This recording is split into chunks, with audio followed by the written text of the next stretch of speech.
Fa pocs dies es va inaugurar una nova presó a Catalunya. Es tracta del centre penitenciari a Sant Joan de Vilatorrada, a la comarca del Bages.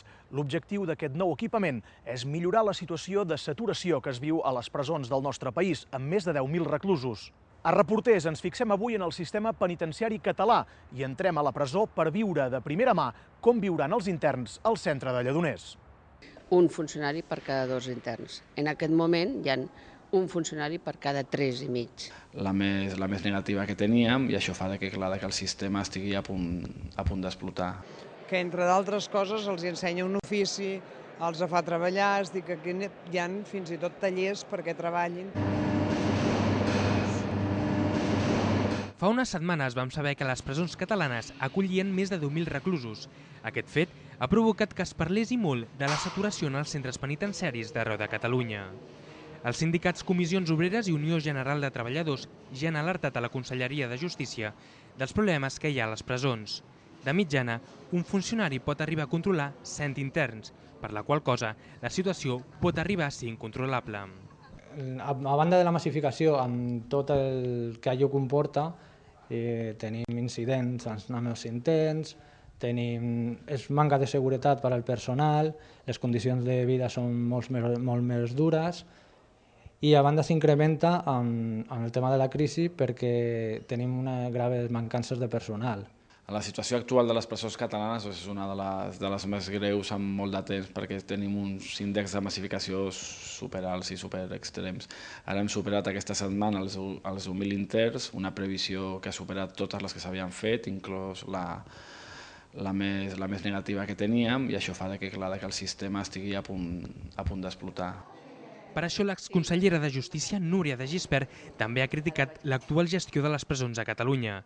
Segons de Gispert, el govern de la Generalitat només ha sabut desenvolupar tot allò que havia posat en marxa el passat govern de Convergència i Unió. Recordo que l'any 2003, quan vam deixar el govern de la Generalitat, hi havia 7.300 interns, quasi 7.000 places penitenciàries i hi havia 3.000 funcionaris, que venia a ser un funcionari per cada 2 interns. En aquest moment hi ha un funcionari per cada 3 i mig. La Conselleria de Justícia va inaugurar fa poc més de 2 setmanes la nova presó de Lledoners. Aquest centre penitenciari es troba a Sant Joan de Vilatorrada, a la comarca del Bages, i pretén descongestionar les altres presons de Catalunya amb 750 noves places.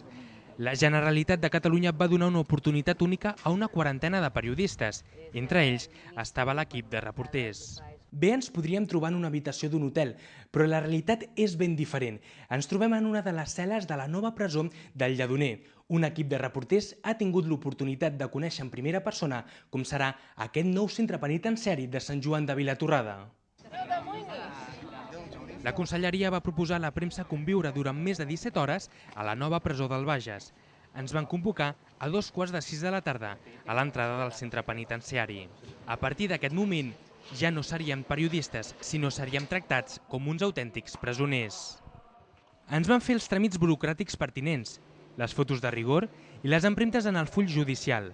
Estàvem a punt de convertir-nos en interns. Aquest procediment, que va durar unes 3 hores, en condicions normals acostuma a durar uns 3 o 4 dies, segons ens va poder indicar la direcció de la presó.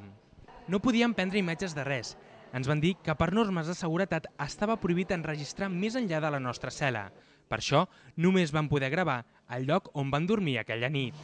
La cel·la estava condicionada amb el sanitari, que estava format per un lavabo, un vàter i una dutxa. Allà dormirien 2 persones que, a part de compartir habitació, també compartirien la zona del lavabo, on no hi havia cap tipus d'intimitat. La direcció també ens va proporcionar el set d'higiene personal. A la bossa d'escombraries hi havia una pastilla de sabó, una ampolla de gel de dutxa, un raspall i pasta de dents. Fins i tot ens van incloure 5 preservatius.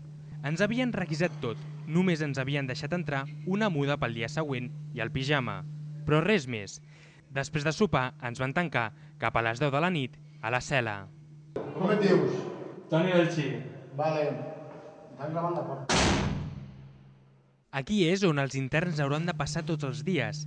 Els programaran diverses activitats amb l'objectiu de reinsertar-se en un futur en la societat.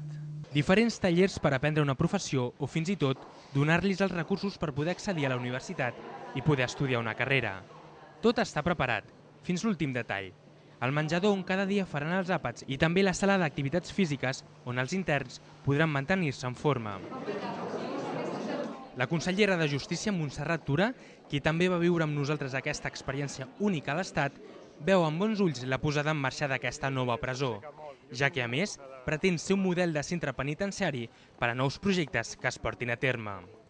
A més de les mesures de seguretat i de la garantia de que la privació de llibertat es portarà a terme amb un conjunt de serveis, una escola d'adults, centres de caràcter esportiu, per tal d'ensenyar a conviure en aquestes persones que des de molt joves van caure en el món de la delinqüència i mai han après a respectar les normes, a ser lleials amb el seu entorn. Això és el que pretén el procés de rehabilitació, que entre d'altres coses els ensenya un ofici, els fa treballar, és dir, que aquí hi ha fins i tot tallers perquè treballin.